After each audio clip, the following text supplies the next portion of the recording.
Ti'n wir, ti'n reit fyd. Mae Delith Simons un y sywardydd yn cadw. Mae'n straight-faced Delith, mae'n sefyll na yn rhoi ddim. Spectol newydd gyda'i blwyddyn hyn, maen nhw'n smart iawn, mae'n rhaid gweud. Mae siwch cael ymlaen.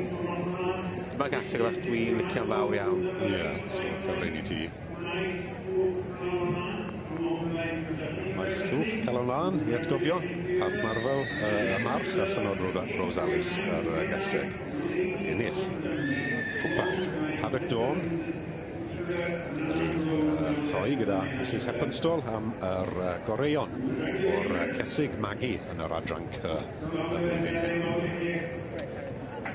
Is Bengampwr wrth gwrs, mennau Lady Constantine I teulu Peter a Anne Jones, brydfa mennau a Lady Constantine wedi fagu wrth y march mennau.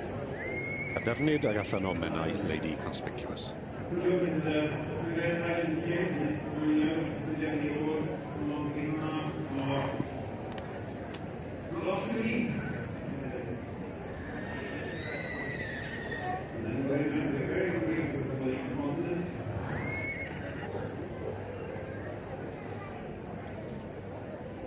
Wel, dyma'r enillydd pencampwriaeth y Merlod Cymraeg Tip Cob i'r cesig sy'n magu Maes Llwch y Calon Lan ac hefyd yn ennill tlws Paddock Dawn.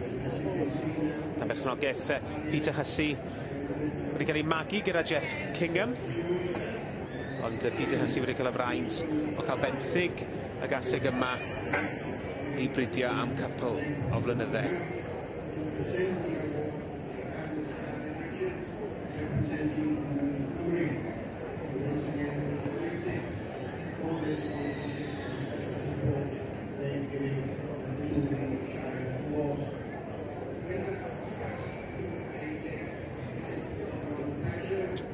Mae'r Gilwobr wrth gwrs yn mynd I Peter ac Anne Jones o brydfa mennau Gellan Desil da mennau Lady Constantine.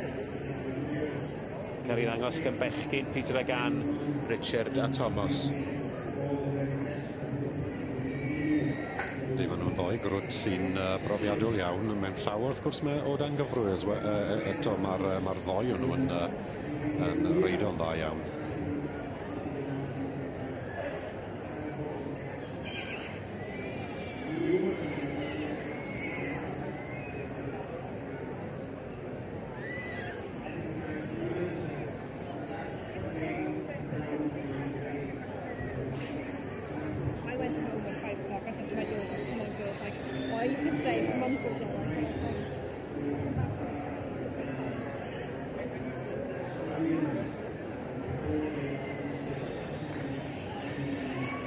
Enillydd y pencampwriaeth i'r cesig y magu a mynd I Maes Llwch Calon Lan da berchnogaeth Peter a Leslie Hussey. Wrth gwrs yn ennill tlws coffa Paddock Dawn.